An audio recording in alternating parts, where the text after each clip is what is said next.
Welcome back, everyone. This is Revenge Mode, and today I've got another story for you. As always, I'll go through the post, share my thoughts at the end, and I hope you'll share yours in the comments below. So without further ado, let's jump right into it.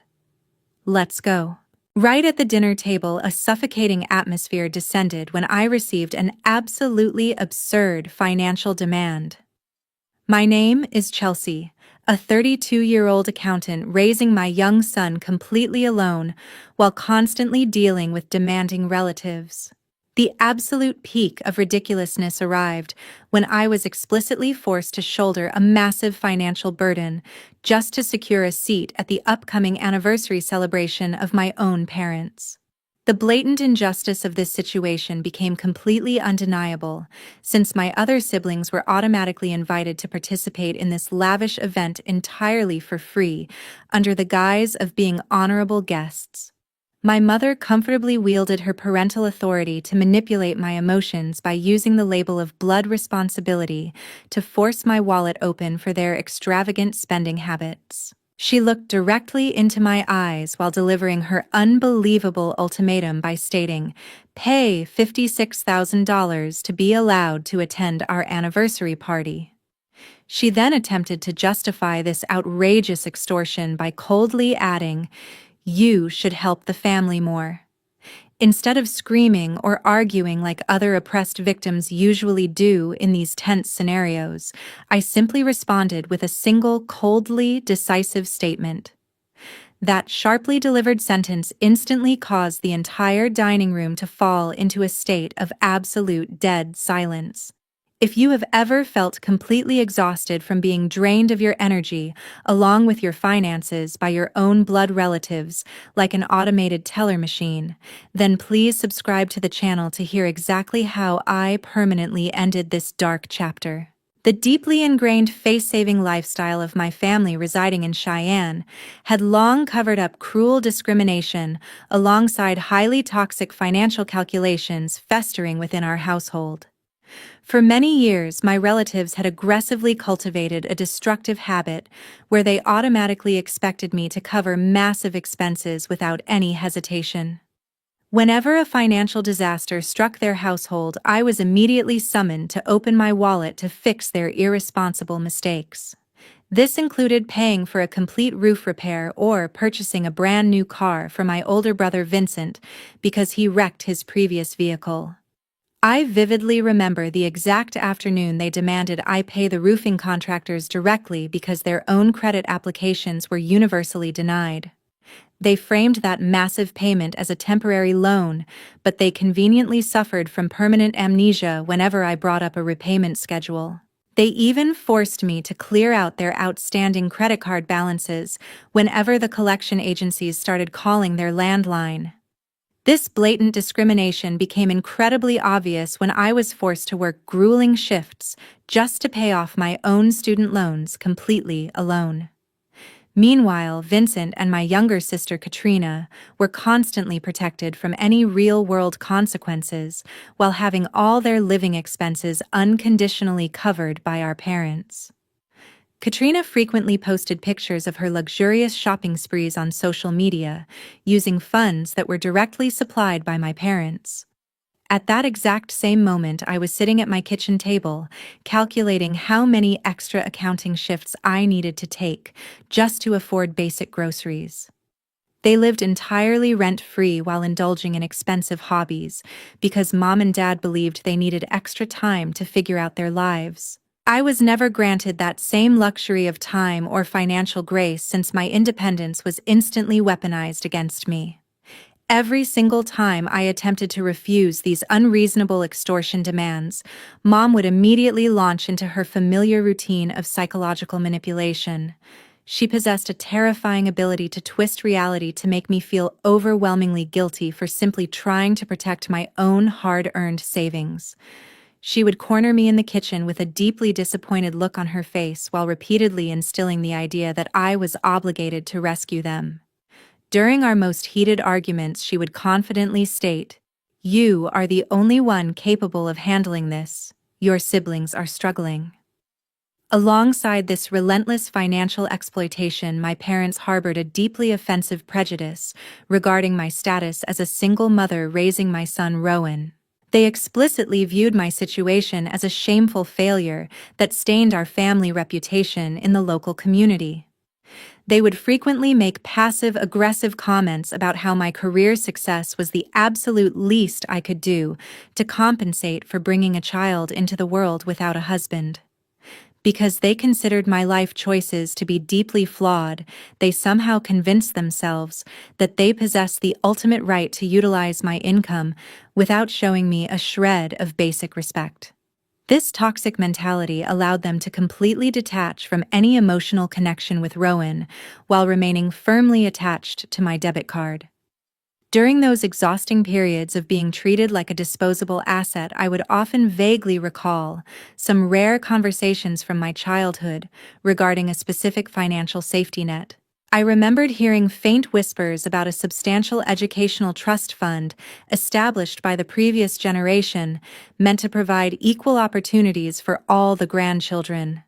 Despite those fleeting mentions, I had never actually seen a single penny of that money, nor had I ever experienced any benefits from this supposed generational wealth.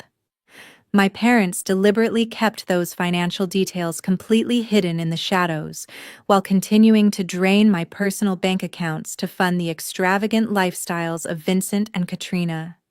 Exactly 3 weeks before the scheduled anniversary celebration, a group text message chimed on my phone, bringing a massive financial bomb crashing directly into my life.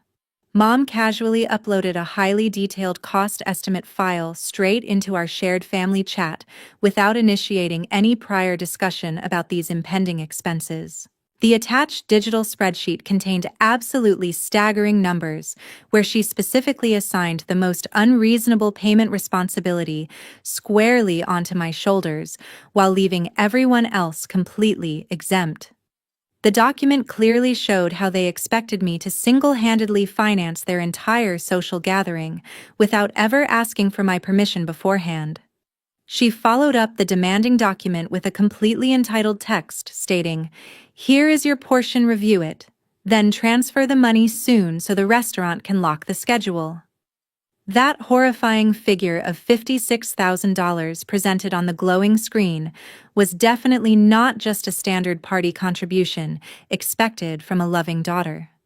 It genuinely functioned as a ruthless extortion attempt, specifically designed to completely drain the financial resources I had worked so desperately hard to accumulate over the past decade. They fully expected me to blindly wire over tens of thousands of dollars just to supposedly fund a single evening of superficial celebrations to impress their local friends. The sheer audacity of expecting me to surrender my financial stability for a brief moment of family vanity showcased exactly how little they respected my independence. Instead of reacting with immediate anger to their absurd demands, I maintained a strategic silence while letting my professional accounting instincts take total control of the situation. I refused to let my initial panic dictate my next move, because those inflated catering numbers simply did not align with the reality of booking any venue in our city. Utilizing my professional financial background, I decided to directly contact the primary banking institution where Mom and Dad had historically managed their main lines of credit. Once connected with the customer service representative, I maintained a completely firm tone while clearly instructing them by saying, "I need to extract the credit report related to the joint accounts opened under this home address." Because my name still remained legally attached as an authorized user on one of their oldest legacy accounts, the bank promptly provided me with the requested historical transaction data. The subsequent independent investigation of those official documents quickly revealed an absolutely shocking truth that completely paralyzed me in my office chair for several minutes. I carefully scrolled through page after page of maxed-out balances, realizing the requested sum of $56,000 was entirely unrelated to any banquet hall costs. Every single expensive designer purchase they had ever made over the last several years was neatly documented on those unpaid monthly statements. It was actually the exact total of the massive credit card debt they were currently drowning in, due to years of reckless spending on items they could never afford. This naked truth completely shattered their grand illusion, proving they were merely using the facade of a lavish anniversary event to continuously deceive me. They intentionally manufactured this fake milestone celebration, hoping to forcefully manipulate me into paying off the disastrous consequences of their own incredibly irresponsible financial habits. Mom desperately wanted me to silently clear their bankruptcy-inducing debts, while pretending it was just a generous familial gift to honor their long marriage. They had secretly planned to use my life savings to wipe their financial slate clean, while Vincent seamlessly continued living his sheltered life without contributing a single dime. The sheer magnitude of their ongoing deception finally severed whatever lingering guilt I previously held regarding my financial obligations to this incredibly toxic household. That Sunday dinner, the atmosphere inside my parents' dining room felt incredibly thick with the suffocating stench of money as payment pressure mounted from absolutely every direction. Even before we could finish passing around the appetizer plates, each family member began taking turns dropping aggressive hints about finalizing the financial arrangements for the upcoming celebration. Mom repeatedly tapped her freshly manicured fingernails against her crystal wine glass, while pointedly asking if I had experienced any technical difficulties transferring the requested funds from my personal savings account. Dad leaned heavily across the polished table surface to repeatedly remind me how quickly the prestigious resort required their final venue deposit to guarantee our exclusive reservation. The highly coordinated effort to constantly guilt-trip me into financial submission was so painfully obvious throughout the entire agonizing meal. Vincent and Katrina casually added an unbelievable amount of fuel to the growing fire by shamelessly bragging about the brand new designer outfits they had just acquired for the milestone event. Katrina excitedly scrolled through her expensive smartphone to show everyone the luxurious silk gown that Mom and Dad had recently purchased for her, using their rapidly expanding credit lines. Vincent chimed in immediately after by loudly boasting about his custom-tailored suit, while completely ignoring the terrifying reality of who was actually expected to pay for those garments. They sat there grinning with absolute entitlement, while fully expecting me to silently fund the very same credit accounts that had just sponsored their ridiculous shopping sprees. Their complete lack of self-awareness regarding the incoming financial disaster was truly astounding to witness during that increasingly hostile dinner conversation. The ultimate insult that finally pushed me completely past my breaking point occurred when Mom deliberately directed her toxic judgment toward Rowan sitting quietly beside me. She glared directly at him with a look of pure disdain before loudly criticizing the monthly expenses required for his fundamental educational development, along with his necessary after-school programs. Without showing even a single ounce of genuine maternal affection, she callously declared, "Rowan's extracurricular fees are just a waste and entirely unprofitable. You should prioritize more important things." Hearing her dismiss his fundamental well-being as a useless financial burden ignited a fierce protective anger inside my chest that I had never experienced before. She was essentially demanding that I sacrifice his future just to finance a superficial party deliberately designed to hide their massive financial failures from our local community. That unforgivable comment officially triggered the final explosion, causing me to stand up so abruptly that my wooden dining chair violently scraped against the hardwood floor. I reached directly into my oversized handbag to retrieve the thick stack of printed bank statements before slamming those damning financial documents violently onto the center of the dining table. I stared directly into my parents' panicked eyes while loudly exposing their pathetic scheme to use a fake anniversary party to manipulate me into clearing their bankruptcy-inducing debts. I pointed aggressively at the highlighted deficit numbers scattered across the official bank papers while shouting, "This isn't party money. This is a $56,000 credit card debt that you all intend to trick me into shouldering." Absolute shock immediately materialized across the pale faces of the habitual freeloaders sitting around the table as they suddenly realized their elaborate web of lies had been completely torn apart. Vincent stopped chewing his food entirely while Katrina nervously lowered her phone, as the horrifying reality of my total financial rebellion finally registered in their privileged minds. The family's only reliable gold mine had officially launched a fierce counterattack by permanently shutting down the fraudulent charity operation they had comfortably exploited for an entire decade. Without waiting to hear another pathetic excuse, I firmly grabbed Rowan by his small hand and marched straight out of that incredibly toxic house without ever looking back. Just 24 hours after my dramatic departure, a ruthless harassment campaign was officially activated to break my newfound will to resist. My mobile phone immediately became a relentless weapon of psychological warfare, vibrating constantly with demanding notifications from multiple familiar numbers.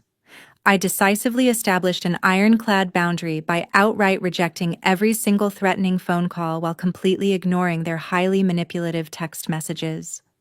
Mom and Dad sent several lengthy paragraphs filled with manufactured guilt attempting to force my compliance, but I refused to let their toxic pressure break my resolve. Their coordinated digital barrage was clearly designed to trigger my old ingrained anxieties, so I would eventually surrender to their outrageous financial demands. Right when the emotional isolation started feeling incredibly overwhelming, my best friend Maya arrived at my apartment carrying warm food, along with some desperately needed practical advice. Her timely presence effectively anchored my racing thoughts, preventing me from spiraling into a state of pure panic under the relentless weight of my family's unified assault. We sat quietly at my small kitchen island, discussing the harsh reality of setting permanent boundaries against people who view you entirely as an expendable financial resource. I looked directly at her while expressing my deepest parental fears by firmly stating, "Maya, I cannot let them continue using Rowan as an extortion tool for another single day." Her unwavering emotional support helped me maintain my absolute sanity while preparing for whatever drastic physical measures my entitled relatives might aggressively attempt next. The escalating conflict rapidly reached a terrifying new peak the very next afternoon, when Vincent aggressively ambushed me right inside my company parking garage. He had intentionally bypassed all my strict digital blockades by physically tracking me down at my professional workplace to force a highly uncomfortable direct confrontation. He aggressively blocked my chosen path toward my vehicle, with a deeply desperate look in his eyes while demanding that I immediately hand over emergency cash. The sheer audacity of him showing up at my place of employment to collect funds to cover their massive credit card debts was genuinely staggering to witness. Vincent clearly believed that causing a public scene would easily embarrass me into quickly writing a substantial check just to make him walk away. He aggressively leaned toward my personal space, attempting to use his larger physical presence to intimidate me into agreeing to a desperate financial compromise. He shamelessly presented a pathetic bargaining offer by hastily suggesting, "Just agree to pay a portion up front. The family will figure out the rest later. Don't blow this out of proportion." Standing my ground firmly against his pathetic intimidation tactics, I maintained absolute eye contact while delivering a remarkably cold refusal. My uncompromising attitude clearly demonstrated to him that I was absolutely no longer the silent, compliant victim they had comfortably manipulated throughout my entire adult life. He stammered in complete disbelief because he had never actually experienced a situation where his sister refused to rescue him from his own irresponsible choices. Without wasting another single second listening to his pathetic financial negotiations, I immediately pulled out my phone to contact the corporate building security team. I clearly instructed the dispatcher to send uniformed guards down to the parking structure to safely escort a highly hostile trespasser away from my immediate vicinity. Looking directly into his stunned face, I delivered a final stern warning that any future harassment attempts would result in me immediately involving the local police department. The uniformed security officers promptly arrived minutes later to physically remove him from the commercial premises, while I securely locked my car doors. Driving away from that chaotic confrontation felt incredibly empowering because I had successfully defended my hard-earned independence against their worst intimidation tactics. Exactly 1 week before the highly anticipated anniversary event, an unexpected doorbell ring shattered my otherwise quiet evening while delivering a genuinely powerful figure capable of completely shifting the entire situation.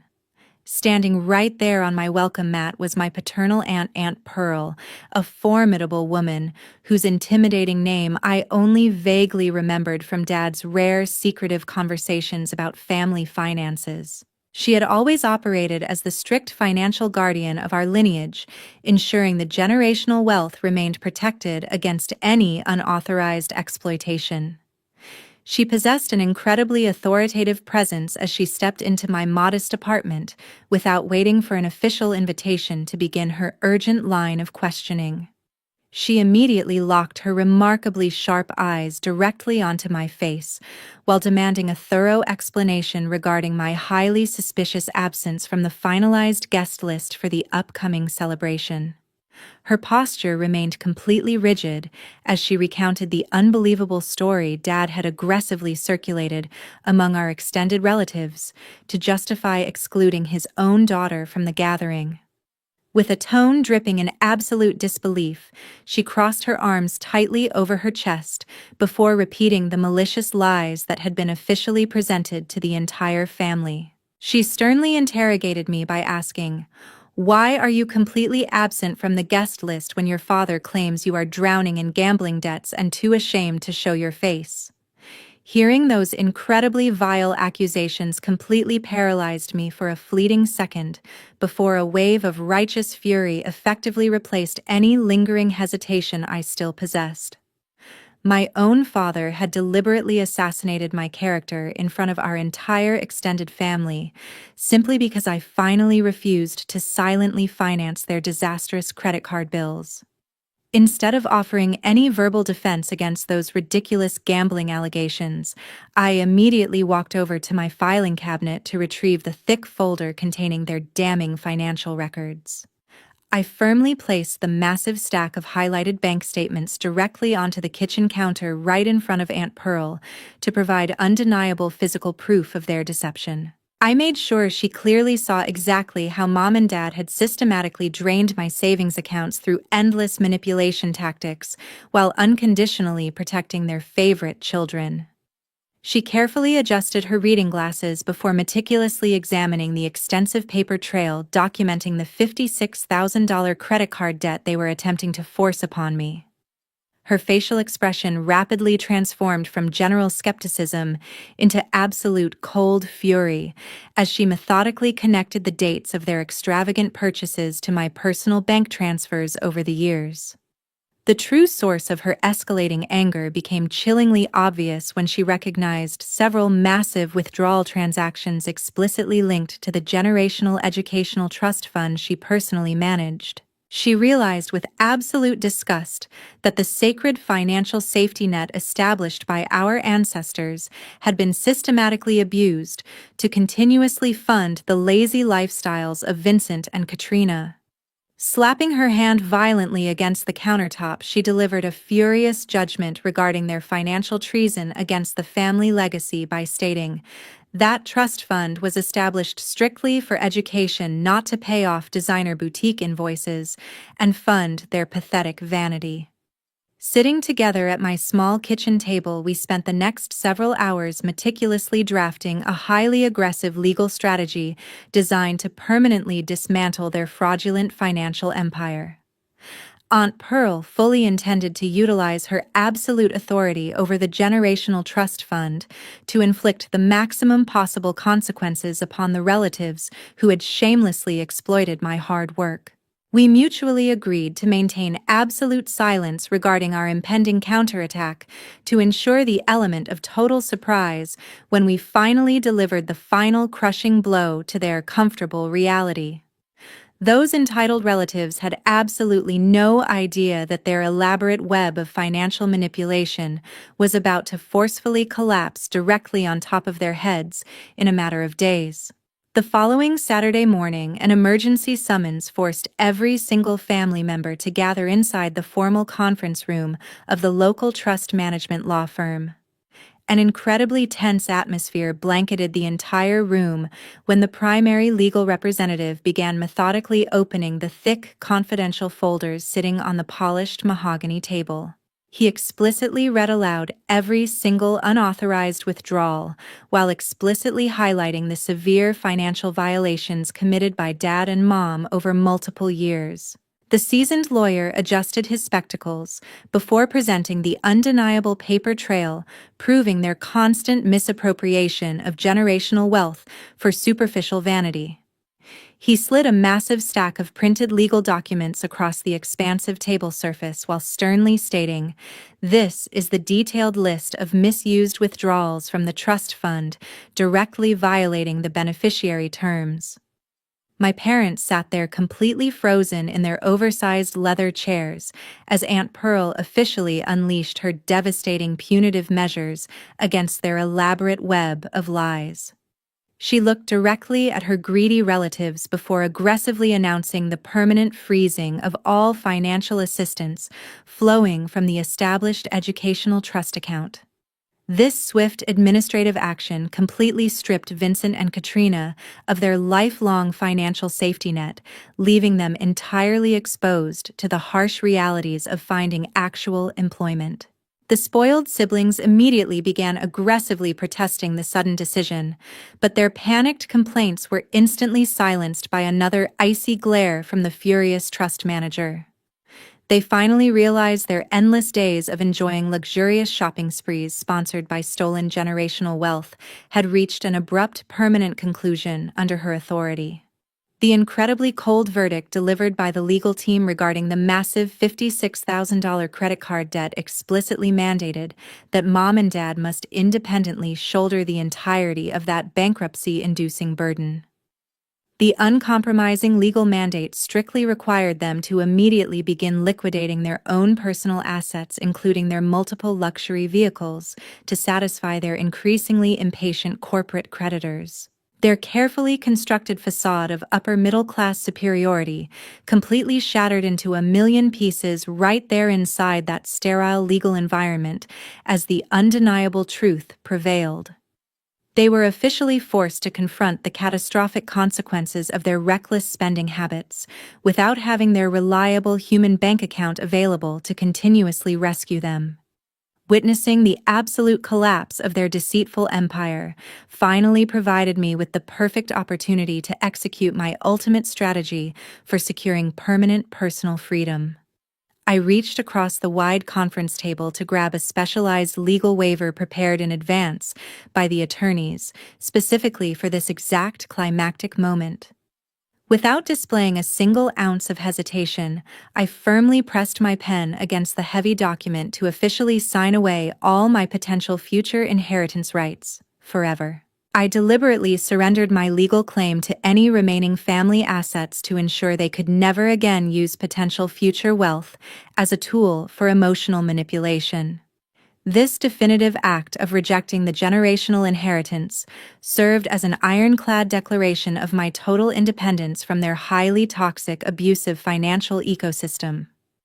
I stood up from my comfortable chair while calmly gathering my personal belongings, feeling an overwhelming sense of profound relief wash over my entire being. Looking directly at the terribly pale faces of my former abusers, I delivered my final parting words to finalize the permanent separation of our previously intertwined lives. I spoke with absolute unshakable conviction while staring directly into their terrified eyes, stating, I do not want any financial strings keeping me tied to you, even if it is just a single penny of inheritance. Exactly on the highly anticipated anniversary date, absolutely no luxurious celebration took place anywhere within the sprawling city limits. That specific weekend officially marked the miserable beginning of a brutal new reality for the entitled relatives who had shamelessly exploited my financial kindness for decades. The immediate consequences of their prolonged deception arrived swiftly when the upscale resort management officially canceled their massive reservation while permanently keeping the substantial non-refundable venue deposit. Mom and Dad suddenly found themselves rapidly drowning under an overwhelming avalanche of aggressive foreclosure notices delivered directly from their increasingly hostile banking institutions. Because their incredibly reliable human banking machine had permanently shut down operations, they were completely incapable of managing the crushing weight of their $500,000 credit card debt. For the very first time in their incredibly privileged existence, Vincent and Katrina were entirely stripped of their comfortable financial safety nets by the trust manager. They were abruptly forced to confront the incredibly harsh realities of responsible adulthood without having anyone available to silently pay their expensive monthly living expenses. Their luxury vehicles were promptly repossessed by the furious corporate creditors, leaving them with absolutely no choice but to actively seek out exhausting minimum wage jobs just to survive. The horribly spoiled siblings finally experienced the terrifying anxiety of figuring out how to afford basic groceries without constantly stealing resources from their hard-working sister. During the following several excruciating months, numerous pathetic handwritten letters containing incredibly fake apologies consistently arrived at the lobby of my secure apartment building. Without a single shred of hesitation, I decisively threw every single unopened envelope straight into the recycling bin, without ever reading the manipulative lies secretly scribbled inside them. I remained absolutely resolute in my unwavering decision to completely reject their desperate attempts at emotional reconciliation, because their sudden remorse was entirely motivated by extreme financial desperation.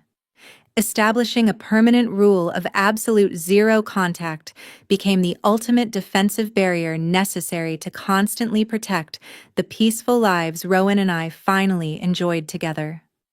This video production officially represents our channel, serving as an educational narrative designed to convey powerful messages regarding essential personal boundaries. The story clearly demonstrates how effectively handling severe family crises requires utilizing cold logic alongside strict legal measures rather than submitting to their emotional manipulation. Evaluating this entire situation objectively reveals exactly how the courageous protagonist successfully protected her personal well-being by establishing an uncompromising permanent separation from her deeply toxic abusers. The antagonistic relatives ultimately suffered the entirely inevitable catastrophic consequences, resulting directly from their own remarkably selfish financial decisions, along with their relentless emotional extortion tactics. Reviewing this entire ordeal reveals several profoundly impactful core lessons derived directly from this challenging narrative regarding toxic family dynamics. Sharing a biological bloodline absolutely does not grant any entitled relative the automatic privilege to endlessly drain your financial resources while continuously eroding your peaceful personal life. Genuine familial affection must always be firmly built upon a solid foundation of mutual respect, rather than existing as a completely one-sided exploitation contract designed exclusively to benefit selfish individuals. Boldly establishing incredibly rigid boundaries while completely severing those deeply poisonous relationships remains truly the most crucial first step toward reclaiming total control over your own destiny. We sincerely thank you for dedicating your incredibly valuable time to patiently listen until these final closing moments. Our entire team deeply appreciates your continued unwavering support for sharing these profoundly important stories. How would you personally handle the situation if your relatives aggressively attempted to force you into paying their massive debts? Please share your unique personal perspectives inside the comment section located directly below this video. Câu chuyện hư cấu này xoay quanh một người phụ nữ đã quyết liệt cắt đứt quan hệ với gia đình sau nhiều năm bị lợi dụng tài chính. Khi nguồn tiền bị chấm dứt, cha mẹ và hai người em lập tức rơi vào khủng hoảng. Khoản đặt cọc resort bị mất, nợ nần chồng chất, xe bị thu hồi và buộc phải đi làm lương thấp.